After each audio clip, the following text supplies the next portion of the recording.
है गाइस। आज Orissa public service commission का एग्ज़ाम 15 अक्टूबर 2023 में आज कंप्लीट हुआ है। मैंने कई सारे ईयर्स 2015 से उड़ीसा पब्लिक सर्विस कमीशन के बच्चों को गाइड किया और काफ़ी सारे बच्चे सेलेक्ट हुए हैं। नाम तो यहाँ पे मैं नहीं ले पाऊँगा, लेकिन यहाँ पर जो वीडियो है, this video is all about the cut off. And cut off का प्रोडिक्शन करना is very hard, but I put myself to this testament कि मैं कितना प्रेसाइज हो सकता हूँ। एंड कोइंसिडेंटली कई सारी बड़ी टीम्स जो दिल्ली की हैं वो यूपीएससी के कट ऑफ से बहुत दूर 5 से 10 नंबर तक पहुँचती हैं। एंड मेरे पास कुछ अपने ऐसे प्रिडिक्शंस रहे हैं with the God grace that जितना यूपीएससी ने कट ऑफ एक साल के बाद प्रिडिक्ट किया अपने एग्ज़ाम में, उतना ही मेरा अकेला प्रिडिक्शन था, एग्जैक्टली उतना ही। I will share the screenshots in the description only, you can see that. But now coming to your exam this year, that what should be the cut off, क्योंकि कई सारे लोग इस वाले day के cut off को मान लेते हैं कि हम अगले पड़ाव की तैयारी करें या ना करें, मेंस के लिए जाएं या ना जाएं। लेकिन मेरी हम्बल रिक्वेस्ट आप लोगों से यही है, आंसर राइटिंग के जो मंथ्स हैं ये वाले प्रीलिम्स और मेंस के बीच के, इसको स्किप ना करें। ये इस साल नहीं तो अगले साल आपकी हेल्प बहुत ज़्यादा करेंगे। प्रीलिम्स में भी करेंगे, मेंस में भी करेंगे। एंड प्रीलिम्स के सब्जेक्ट जो मेंस के साथ में कॉमन होते हैं वो तो आप पढ़ते ही हो, लेकिन एथिक्स जैसी चीज़ या ऐसे जैसी चीज़ या ऑप्शनल, ये आप नहीं पढ़ते हो।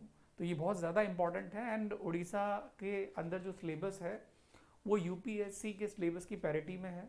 इस साल आप प्रीलिम्स का पेपर देखो, रिलेटिवली थोड़ा सा हार्ड है पिछले साल को देखते हुए आती हैं। इस साल कट ऑफ क्या होगा, इसके लिए 2 या 3 चीज़ें फैक्टर करती हैं। एक तो number of post, right, then CSAT के पेपर का डिफिकल्टी लेवल, देन जीएस के पेपर का डिफिकल्टी लेवल, क्योंकि यदि ये वाला क्वालिफाई नहीं हुआ, ये डिफिकल्ट है, तो फिर जीएस के पेपर के अच्छे परफॉर्मेंस का क्या करेंगे हम लोग, right. So this is something which is very important. And then there are extra factors. Extra factors कैसे हो सकते हैं कि कुछ लोगों के सेंटर्स इधर से उधर आए, 1-2 दिन शुरू का डिस्टर्ब हो गया, एग्ज़ाम पोस्टपोन हो गया, कोरोना कोविड जैसी प्रॉब्लम हो गई। सो ये कुछ एक्स्ट्रा फैक्टर्स अलग से बन जाते हैं एग्ज़ाम में। नाउ एक्स्ट्रा फैक्टर में आप लोगों की सिकनेस भी हो सकती है किसी इंडिविजुअल को लेकर। नाउ यदि हम इन सारी चीज़ों को ध्यान में रखें तो ये थर्ड फैक्टर तो इस बार थोड़ा सा नहीं है।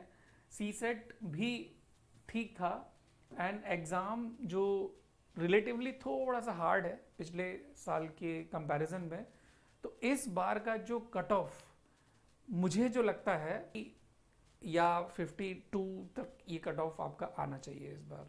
Y I am saying so, because vacancies are not less, vacancies are not more, but एक कंफर्टेबल कट ऑफ के लिए जो सारी की सारी चीज़ें आइडियल होनी चाहिए कि एक सी सेट का पेपर मॉडरेट है, जीएस का पेपर रिलेटिवली डिफिकल्ट है, ईजी नहीं है, नंबर ऑफ पोस्ट भी कंफर्टेबल हैं, कोई ऐसे एक्स्ट्रा फैक्टर्स नहीं रहे हैं।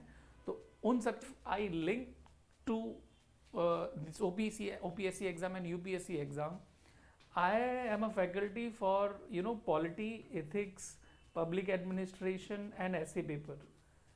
मुझे सारी चीज़ों में इंटरेस्ट है कि हर एस्पेक्ट एग्ज़ाम का ज़रूरी है, लेकिन इस एग्ज़ाम का एक एसेंस है कि लिखना है, लिखना है एंड लिखना है। Writing practice is must.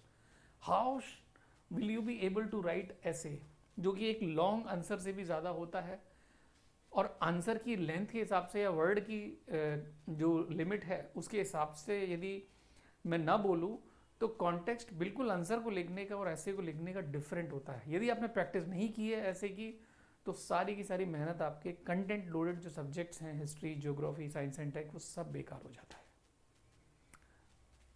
ऐसे का पेपर, इथिक्स का पेपर, एंड देन आपका जो ऑप्शनल है, ये पेपर कहीं ना कहीं डिसाइसिव बन जाते हैं।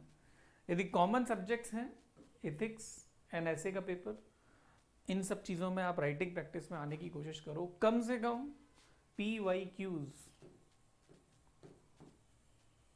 को राइट करके इवेल्युएट करवा के अपने जो वीक पॉइंट है उससे इम्प्रोवाइज करने की कोशिश करूँ। आई एम नॉट सेइंग दैट आप मेरे पास इनरोल हो जाओ, लेकिन मेरे पास इनरोल होने की एक खास वजह एक हो सकती है कि मेरे पास जो एवेलुएटर्स हैं वो ऐसे लोग नहीं हैं जो एग्ज़ाम दे रहे हैं और वो इवेलुएट करके आपको भेजते हैं। I am not wiping out those people who are employed at some place, but I am just worried about the aspirant कि उसको अच्छी सर्विसेज मिले।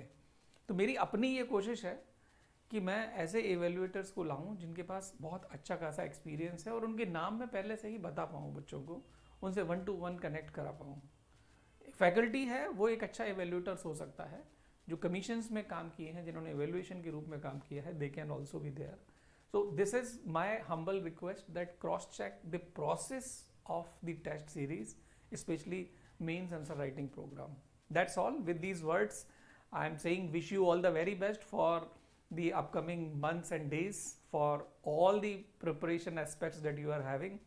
And I wish to see Bhubaneswar and nearby area very soon. If I am coming there, I will be notifying my arrival through this channel only.